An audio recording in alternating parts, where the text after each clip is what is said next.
ইদানিং আমরা একটি জিনিস লক্ষ্য করছি, কিছু কিছু আইডিতে এসএমএস দিতে গেলে আমরা দেখতে পাচ্ছি this person is unavailable on Messenger. Facebook ID disable করার পর আমরা যখন সেটি ইনেবল করি তখন এই প্রবলেমটি দেখা যায়। আজকের ভিডিওতে আমরা দেখব এই প্রবলেমটি কিভাবে সলভ করতে হয়। এর জন্য প্রথমে আমাদেরকে মেসেঞ্জার ওপেন করতে হবে।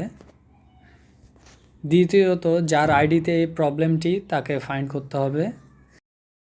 এখানে আমরা দেখতে পাচ্ছি আমার এই ফ্রেন্ডকে আমি এসএমএস করতে পারছি না, সেক্ষেত্রে তার প্রোফাইলের উপরে ট্যাপ করে চেপে ধরে এখান থেকে ইগনোর মেসেজ আমরা সিলেক্ট করব।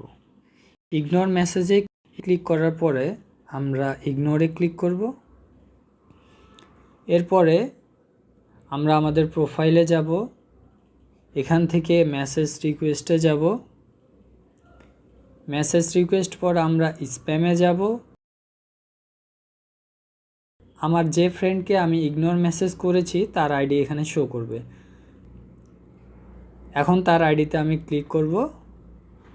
এখন আমি দেখতে পাচ্ছি যে আমি তাকে এসএমএস করতে পারছি। এখন পুনরায় আমরা মেসেজে ফিরে যাই। এখানে আমরা দেখতে পাচ্ছি যে আমাদের আগের যে প্রবলেম ছিল সেই প্রবলেমটি এখন নেই।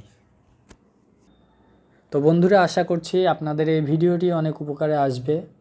ভিডিওটি ভালো লেগে থাকলে অবশ্যই লাইক করবেন, আপনার বন্ধুদের সাথে শেয়ার করবেন।